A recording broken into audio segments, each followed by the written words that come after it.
जय हिंद सभी को। तो मेरे भाई, जैसे मैं हमेशा पहला शब्द ही बोलता हूँ कि जय हिंद, यानी हमारे हिंदुस्तान की जय हो। लेकिन क्या करें कि कुछ लोग चाहते ही नहीं है कि हमारे हिंदुस्तान का जय हो। ठीक है, मतलब मन बहुत ज़्यादा दुखी है यार। देखो, काफ़ी सारे बच्चों के मेरे पास कॉल आने शुरू हो गए कि सर पेपर जो है वो लीक हो गया है। पहले तो यकीन नहीं हो रहा था इस बात पे कि ऐसा कैसे पॉसिबल है, क्योंकि देखिए, मैं बहुत ज़्यादा अफवाहों पे ध्यान नहीं देता हूँ। जो जानकारी एकदम सटीक है, जो एकदम पुष्टि है, उसी के बारे में हम बात करेंगे। नहीं तो फालतू का आके गला फाड़ने का कोई मतलब नहीं बनता यूट्यूब पे। ठीक है। लेकिन जब काफ़ी सारे बच्चों का ये कहना था, जैसे एक बच्चे ने शाम को मुझे फ़ोन किया कि सर मैं जब ट्रेन में था और जब मैं सेंटर पे पेपर देने जा रहा था, तो एक ने मुझे पूरा का पूरा आंसर की दिखाया। और आंसर जब मैं सेंटर से बाहर निकला, तो मेरे 117 सवाल मैं करके आया था। और इस बार मैंने अपने घर पे कहा था कि इस बार तो नौकरी मेरी लग जाएगी। हम बहुत खुश थे। लेकिन पेपर दे के बाद जब हम निकले, तो वहाँ पर सबसे ज़्यादा दुखी भी मैं ही था, क्योंकि हमारी सारी मेहनत एक तरफ हो गई सर। और जो पेपर लीक हुआ उसके कारण जो यहाँ पर फर्जी मुन्ना भाई लोग थे, ठीक है, वो हमसे आगे निकल जाएंगे और उनका सिलेक्शन हो जाएगा। देखो क्या होता है, कहीं पर भी जब इतनी बड़ी वैकेंसी आती है तो वहाँ पर लीक होने की संभावना सबसे ज़्यादा होती है। कल जब हम आप लोग के पेपर का सॉल्यूशन करवा रहे थे, तो वहाँ पर हम ये बोले भी कि यार अभी तक जो है लीक नहीं हुआ, और ये बहुत अच्छी बात है। हालांकि जब भी ऐसा रहता है तो सिर्फ टीचर्स नहीं, स्टूडेंट नहीं, हर जगह पर एक जो है माहौल सा रहता है कि यार पेपर लीक हो जाएगा, पेपर लीक हो जाएगा, पेपर लीक हो जाएगा। ठीक है, क्योंकि ये 50 लाख मतलब बच्चों का पेपर करवाना अपने आप में बड़ा बात, मतलब बहुत बड़ी बात है। आप ये मान के चलो, जैसा कि सर भी बता रहे थे कि बहुत सारे वैकेंसीज, मतलब बहुत सारे लोगों के लिए टेंडर ये पास हुआ।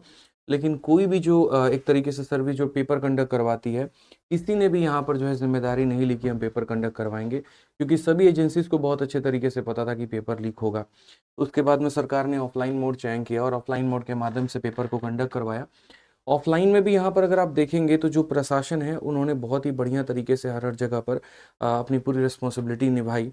जहाँ तक जहाँ भी थोड़ी भीड़ इकट्ठी हो रही थी तो भगाना शुरू कर दिया, और भी चीज़ें हुई। लेकिन क्या करोगे, देखो ये चेन सिस्टम है। आप ऐसे मान के चलो यहाँ पर कि जो पेपर बना रहा है और जब पेपर पहुँच रहा है, तो वहाँ पर है ना, कई सारे लोग हैं। इनफैक्ट जिस गाड़ी में पेपर जा रहा है, तो उस गाड़ी में जो है वहाँ पर आपका गार्ड भी है, वहाँ पर पेपर कंडक्ट करवाने वाले काफ़ी सारे लोग हैं। तो वही बात है यार, सारे के सारे से आप ईमानदारी एक्सपेक्ट नहीं कर सकते। और कुछ लोगों की बेईमानी के चलते जो सवाल है वो सरकार के ऊपर भी आ जाता है, और जो सवाल है वो प्रशासन के ऊपर में भी आ जाता है। मतलब यहाँ पर ऐसे हैं कि 100 में 2 बेईमान है, लेकिन उसके कारण 100 के 100 के ऊपर में सवाल उठ रहा है। तो मेरा मात्र यहाँ पर सरकार से बड़ी हाथ जोड़ के विनती है। देखिए, ये जो हमारे बच्चे हैं, ये बहुत मेहनती हैं, बहुत मेहनत करते हैं। इन्होंने पिछले 2 महीने में कोई कसर नहीं छोड़ा है। हर एक सब्जेक्ट इन्होंने बहुत ईमानदारी से पढ़ा है। हर एक गेस्ट पेपर बहुत अच्छे तरीके से पढ़ा, हर एक वीडियो जो है बहुत अच्छे तरीके से पढ़ा है।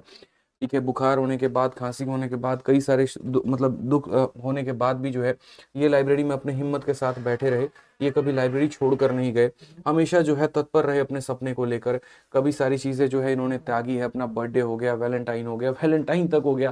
ठीक है, यहाँ पर ब्लैक डे था, सरस्वती पूजा था। कई सारे बच्चों से मैं मिला, बोलते कि सर सरस्वती माँ की पूजा तो हमने मन में कर ली। ठीक है, यहाँ पर सबसे इम्पोर्टेंट हम सरस्वती ज्ञान करेंगे, हम पढ़ेंगे तब तो हमें सरस्वती आएंगी। ठीक है, कई सारे बच्चे ऐसे थे जो अभी काफ़ी सारा समय था, घर भी जाना था लेकिन नहीं गए, और पूरा टाइम जो है लाइब्रेरी में पढ़ते रहे। 2-2 शिफ्ट के जगह पे 3-3 शिफ्ट उन्होंने लगाया, 4 शिफ्ट लगाया, बढ़िया तरीके से मेहनत की। कोई ऐसा मॉक टेस्ट उन्होंने नहीं छोड़ा, कोई ऐसी वीडियो नहीं छोड़ी, हर एक पॉइंट को उन्होंने मेहनत किया। मुझे लगता है यार कि मैं जैसे एस्पिरेंट रहा हूँ, तो मुझे ये बात बहुत पता है कि जब एक पेपर लीक होता है ना, तो सिर्फ वो पेपर लीक नहीं होता है यार, वो सपने टूट जाते हैं, वो बिखर जाते हैं, इंसान अंदर से हिम्मत हार जाता है। ठीक है, बहुत ऐसे लोग होते हैं जो थोड़े साधन जुटाकर, जैसे मानो जिनका सेंटर उनके घर के आसपास नहीं था। ठीक है, जैसे मैं ही अगर बात करूं, जब मेरा सेंटर दूर हो जाता था तो पापा से 4-5 हज़ार रुपये लेके और मैं जाऊंगा पेपर देने, और उसके बाद में तब वो पेपर दे के आऊंगा, तो फिर से वो कर्जे में ही लेना पड़ता था पैसे वो। ठीक है, तो कई सारे बच्चों की ऐसे हालात भी रहे होंगे, जो मैं समझ सकता हूँ उस बात को लेकर। जो एक साधन लगा, जो मेहनत लगी, जो खर्च लगा आपका, और वो एकदम आकर शून्य के बराबर खत्म हो जाता है। कई ऐसे लड़के हैं, कई ऐसे लड़कियां हैं, एकदम जिस तरीके से उन्होंने मेहनत की मैं बयान नहीं कर सकता भाई। ठीक है, और इस पढ़ाने के दौरान में, इस जर्नी के दौरान में मुझे एक बात समझ में आ गया कि जितनी मेहनत यहाँ पर बच्चे करते हैं ना, उतना ही मेहनत एक टीचर का भी होता है, शिक्षक का भी होता है। ये परीक्षा सिर्फ एक बच्चे के लिए नहीं होती, ये परीक्षा एक गुरु के लिए भी होती है। कल रात को जब मैं घर पे गया तो मैंने मम्मी से कहा, चिंता मत करो, रोज बोलती हो कि घर पे टाइम पे नहीं आता, आज से मैं घर पे 9 बजे 10 बजे तक आ जाया करूंगा, क्योंकि अब बच्चों का पेपर जो है वो हो गया है। बड़ी खुशी है कि हमारे पढ़ाए हुए सारे सवाल आए हैं। ठीक है। और ये सेटिस्फेक्शन के साथ शायद अब मैं कुछ दिन तक जो है आराम कर पाऊंगा सुकून से, और फिर उसके बाद 1 हफ्ते के बाद मैं यूट्यूब पर क्लास लूंगा। तो वो एक सुकून था मेरे जो है आंखों में कि अब यार सुकून से कुछ दिन की नींद लेंगे, लेकिन वो सुकून जो है सारा का सारा तहस नहस हो गया जब सुबह हम पता चला यहाँ पर कि पेपर लीक हुआ है। इसमें मैं डायरेक्टली सरकार को ब्लेम नहीं करूंगा, ना ही मैं प्रशासन को करूंगा, क्योंकि वही बात है, चंद लोगों के चलते यहाँ पर जो है सभी को गलत ठहराना अपने आप में बहुत बड़ी बात होगी। अब इसमें जिम्मेदार बच्चे भी हैं। जब पेपर लीक होता है तो वो सोचते हैं कि शॉर्टकट के माध्यम से हम किसी भी तरीके से रास्ता अपनाएं और उसके बाद में जो है कुछ पैसे के अंदर में बात बन जाए। लेकिन ये वो बच्चे नहीं हैं जो डेडिकेशन के साथ तैयारी कर रहे हैं। ये वो बच्चे हैं जो साल भर सोए रहते हैं। ठीक है। ये वो बच्चे हैं जो मुन्ना भाई के फिराक में बने रहते हैं। ठीक है। और किसी तरीके से शॉर्टकट लगा के पैसे लगा के ये जो है कोशिश करते हैं कि भैया हम जो है पैसे दे के सेलेक्ट हो जाएंगे और बाकी जो मेहनती है वो भाड़ में जाए, क्या फ़र्क पड़ता है, हमारा उनके साथ क्या रिलेशन है। ठीक है। तो जो है काफ़ी सारे लोग जिम्मेदार है। तो मेरी सरकार से बस हाथ जोड़कर विनती है कि देखिए, आपने अपनी पूरी ईमानदारी रखी पेपर करवाने में, आपने वैकेंसी भी बहुत अच्छा दिया, इसमें कोई डाउट नहीं है। प्रशासन में सभी लोगों ने भी बहुत अच्छी मेहनत की, हर एक बच्चों की सेफ्टी सुरक्षा हर एक बात का उन्होंने ध्यान रखा। लेकिन जो रिक्वेस्ट है मेरी आप लोगों से ये है कि आपको भी पता है कि पेपर लीक हुआ है, इतने सारे बच्चे तो झूठ नहीं बोलेंगे। जो सुबह से सभी जगह पे वायरल आंसर शीट्स आ रही हैं, ठीक है, तो ये वायरल आंसर शीट अभी तो नहीं आया, एक बच्चे के पास आया, दूसरे के पास आया, तीसरे के पास आया, और जब ये बच्चा बोल रहा है कि मेरे साथ वाले ने पूरा आंसर रट कर गया है और पूरा एज इट इज पेपर आया। शिवान सर भी बता रहे थे कि सुबह में मेरे पास भी सर पूरा का पूरा क्वेश्चन आ रखा था, बट मैंने उसको इग्नोर किया, मैंने कहीं पर ना शेयर किया ना मैंने कुछ कहा। लेकिन जब शाम को मैंने सेम पेपर देखा तो मुझे बड़ा दुख हुआ कि जब मेरे पास आ सकता है तो कई सारे लोगों के पास भी तो जा सकता है। तो बस सरकार से इतनी हमारी रिक्वेस्ट है कि एक निष्पक्ष जांच बिठाई जाए इसके ऊपर में। अगर एक शिफ्ट में अगर धांधली हुई है तो सिर्फ उस एक शिफ्ट को कैंसिल किया जाए, और अगर सभी शिफ्ट में हुई है तो सभी को कैंसिल किया जाए। और आगे से इस बात को भी सुनिश्चित किया जाए यहाँ पर कि आगे से कभी ऐसा ना हो। एक मेरी आप लोगों से और सरकार से विनती है कि अगर ये वीडियो बच्चे आप लोग अगर पहुंचा सकते हैं सरकारी विभाग में जहाँ जहाँ पे जितने लोगों के पास में, तो आप पहुंचा दीजिएगा।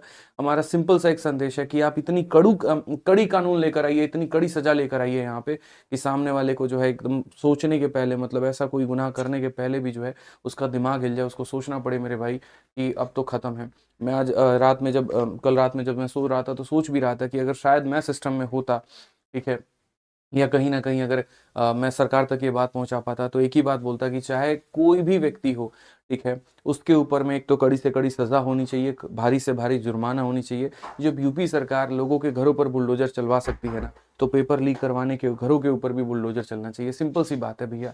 ठीक है। क्योंकि पहले जो पढ़े लिखे अधिकारी हैं ना, वो ऐसी गलत हरकतें कर रहे हैं और वो मासूम बच्चों को पकड़ते हैं, यहाँ पर झांसा देते हैं पैसे के नाम पे। और वो भी जो बच्चा पेपर खरीद रहा है वो कहाँ से ले रहा है, कमा के तो पैसा रखे नहीं है।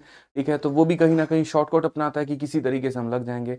अब जो पेपर देने में ही धांधली कर रहा है वो सिस्टम में जाकर भी धांधली करेगा। ठीक है। कल के दिन वो गलत FIR लिखेगा पैसे कमाने के चक्कर में। क्यों? क्योंकि उसने पैसे दिए हैं। अगर 2 लाख में उसने पेपर खरीदा है तो सबसे पहला उसका उद्देश्य क्या होगा, सिस्टम में जाके पहले हम अपना 2 लाख रुपया निकालेंगे। उस केस में जो चीज़ सही है उसको भी वो गलत करेगा। तो बात यहाँ सिर्फ एक पेपर लीक की नहीं होती है, बात हमारे जो है वो देश के भविष्य की होती है, बात हमारे जो है समाज की भविष्य की होती है। इसलिए मैंने कहा जय हिंद बोलता हूँ ताकि हमारे हिंदुस्तान की जय हो। लेकिन आज की घटना ऐसी नहीं थी जिसमें हिंदुस्तान की कहीं पर भी जय होती।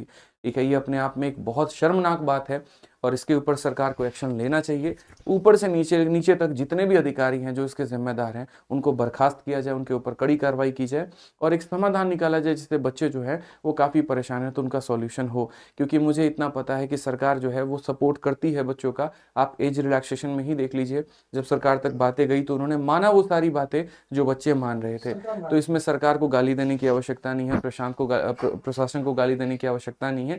ठीक है। सुबह तक का इंतजार करते हैं। यूपी पुलिस के माध्यम से जो यूपी हमारी बोर्ड है जिन्होंने ये पेपर कंडक्ट करवाया, उनके माध्यम से भी उनके ऑफिशियल वेबसाइट पर न्यूज़ आ ही जाएगी पेपर के कैंसिल को लेकर। तो वो हम थोड़ा वेट करेंगे और तब उसके बाद में जो है मेरे भाई यहाँ पर आगे की और बातों को हम लोग आपके प्रस्तुत रखेंगे। बाकी अलग अलग माध्यम से हम आप लोगों को जानकारी देते रहेंगे। गुमराह करने वाली ऐसी कोई सी बात नहीं होगी आप लोगों के आगे। आप लोगों से विनम्र निवेदन है, अभी सब्र रखें। हाँ, गुस्सा आप लोगों का जायज़ है, बिल्कुल जायज़ है मेरे भाई, लेकिन इस गुस्से को सही जगह पर सही तरीके से इस्तेमाल करेंगे। कोई ऐसी अपशब्द, कोई ऐसी बात, कोई ऐसी शब्द का इस्तेमाल ना करें जहाँ पर आपको हानि पहुँच सकती है, जहाँ पर आप नापे जा सकते हैं, जहाँ पर जो है आपके शब्द आपके लिए भारी पड़ सकते हैं। इस बात का ध्यान रखें। ठीक है। ऊपर में होगा बात यहाँ पर यह सुबह तक का हम वेट करना है सबसे पहले, संयम बनाना, कैसे होगा क्या होगा। ठीक है, क्योंकि अब तो सभी पेपर्स खत्म ही हो गए हैं बिल्कुल। लगभग आपके, अब तो खत्म है, ठीक कोई है है। नहीं। हाँ, तो इसीलिए पहले वेट कर लेते हैं और उसके बाद में जो है देखते हैं कि उसके ऊपर में सरकार ने भी क्या कार्रवाई की और क्या नहीं, और तब हम आपको तरीके से बता देंगे कि क्या ट्वीट करना है। मतलब बिल्कुल। बिखरे हुए हालात में ट्वीट करना कहीं पर भी उचित नहीं है। अब यहाँ पर 5 टैग है, लेकिन पांचों पर अगर आप टैग करने लगोगे ना, तो फिर कोई भी वायरल नहीं जाएगा, कोई भी ट्रेंड नहीं जाएगा। तो उसके ऊपर में भी जो है एक हम प्रॉपर दूसरी वीडियो भी टेलीग्राम लेकर के आएंगे, माध्यम से, वीडियो के ठीक है, माध्यम कि से बता। हाँ हम जो है मतलब ये आपको ट्वीट करना है, ये आपको टैग करना है, एक समय निश्चित किया जाएगा, और उस दिन ऐसा होगा कि ट्विटर भी हैंग कर जाए भाई। बिल्कुल हाँ। मतलब यहाँ पर पूरा भारत का सिस्टम मिल जाए, फिर तभी करेंगे देखो तो ऐसे सिस्टम करेंगे मिलेगा, कि सिस्टम तभी योगी हिलाएंगे। जी तक बात पहुंचेगी भी। हाँ, सिस्टम हिलाएंगे, लेकिन वो तब सिस्टम हिलाएंगे जब कुछ सरकार ना करे। योगी जी सिस्टम ना हिला पाए, तब वहां अपनी आवश्यकता नहीं पड़ेगी, योगी, वहां हिलाई देखो जाएगी। योगी जी ने सर आज तक मुझे लगता है कि स्टूडेंट के हित में काम किए हैं, बहुत काम किए, तो जरूर अगर बात पहुंचेगी तो तो करेंगे। इसीलिए अगर वो सिस्टम नहीं हिला पाए लेकिन तो फिर तो करना ही पड़ेगा भाई, लेकिन और आप कोई हमारे पहले पास उन तक ऑप्शन बात नहीं है। पहुंचाओगे कैसे वीडियो को? लेकिन उसके अभी लिए कुछ लाइक नहीं करना पड़ेगा, शेयर करना पड़ेगा, वो काम आपको करना पड़ेगा। हम देखो, आपके लिए आ चुके हैं, पूरी टीम आपके लिए आ चुकी है, लेकिन वीडियो को लाइक करोगे सबसे पहले, और एक बार सभी और जहां यार तक शेयर ज्यादा से ज्यादा करनी है। और रैंकर्स गुरुकुल परिवार पहले भी आपके साथ था, तैयारी में भी, और आज भी है, और हमेशा आपके साथ रहेगा। तो विश्वास मान के वीडियो शेयर करिए, और फिर जो भी नतीजा होगा देखा ही जाएगा, अच्छा और होगा। यार एक बात बोलूंगा, देखो एक बच्चा है ना, जैसे कह रहा है मैं सुसाइड कर लूंगा और मैं ये कर लूंगा, तो भाई नहीं यार नहीं नहीं। देखो सिंपल सी बात है, देखो दुख हर किसी को होता है यार, ठीक है, इन- और है अभी है, लेकिन आप इस बात को समझो नहीं, एंड रिजल्ट नहीं है। आप लोग बच्चे नहीं हो, जैसे मैं अभी कोटा केस के बारे में मैंने बात की थी कि 10वीं में अगर कोई बच्चा फेल हो जा रहा है तो उसको लग रहा है कि उसका जीवन यहीं पर खत्म नहीं हो नहीं। गया, ठीक है। तो आपका जीवन खत्म नहीं हुआ है, इस बात को समझिए। कोई एक चीज आपके जीवन को डिसाइड नहीं कर सकती है कि आपका अंत कहाँ पर होगा या आप क्या बनेंगे और क्या नहीं बनेंगे। तो ऐसी हरकतें नहीं करनी है। आसपास के 2-4 लोग आपको जो है, मैंने कहा ना पहले भी, कि मुद्दा बना देंगे यार। होता है चुनाव के समय में, तुम जो है कुछ मत करो, तुम बिल्कुल। ऐसे पेट्रोल डाल लो अपने शरीर और में, बस उसको फिर और वो उसके बाद तुम बस धरना दो, ठीक है, और बाकी हम ऐसा तुम्हारे नहीं करना साथ है। बिल्कुल। नहीं नहीं। ऐसे लोग आते हैं और फिर उसके बाद में पीछे से वही माचिस लगा देंगे। तो ये सब काम नहीं करने। कोई अगर नेगेटिविटी आपको फैला रहा है, ये सब चक्करों में नहीं पड़ना। मैंने कहा ना, चुनाव है, कहीं पर भी रुख मुड़ सकता है, बिल्कुल। पीड़ित आप हो जाएंगे यहाँ पे। तो ऐसी हरकतें ना करें, पेशेंस रखें, भरोसा रखें, ठीक है। जब नहीं होगा तो उसके बाद हम छोड़ेंगे भी नहीं, बस हम ये। तो बिल्कुल शांति से चीजें बरतनी है, ठीक है, होगा बाकी निश्चित यार न्याय होगा। हमारी टीम से अगर कहीं पर भी कोई भी गलती हुई हो या कोई ऐसे शब्द रहे हों जो आपको हाथ पहुंचाए हो, तो उसके लिए हम सभी क्षमा चाहेंगे। लेकिन पहले भी प्रयास था, आज भी है, और शायद मरते दम तक रहेगा, जब तक शायद कब्र में ना चले जाए तब तक ये रहेगा कि हाँ, किस तरीके से आप लोगों के लिए बेनिफिट कर पाए मेरे भाई। हो सकता है कि आपने जो एक्सपेक्टेशंस किए होंगे कि सर कल सिस्टम फाड़ देंगे, ये कर देंगे, वो कर देंगे, वैसे शब्द हमारे नहीं थे। और वो कारण भी है यहाँ पर कि पहले हम आपका हित सोचते हैं, फिर अपना हित सोचते हैं, क्योंकि आपके हित में ही हमारा हित है, वो वाली बात है। तो सब्र रखें, पेशेंस रखें, कल तक का इंतजार करें। नहीं होगा तो फिर उसके बाद दूसरी वीडियो होगी, वो शायद ऐसी नहीं होगी और इस टोन में नहीं होगी, बिल्कुल। ठीक है। बाकी अगर आपको कोई भी बात है, कोई दिल की बात है, तो वो कमेंट बॉक्स में आप लोग जरूर कहिएगा। तो मेरे भाई आज के लिए इतना ही, धन्यवाद। और इस वीडियो को भाई सरकार तक पहुंचाने के लिए हर एक साथी सेशन को शेयर जरूर कर देगा। थैंक यू सो मच, धन्यवाद।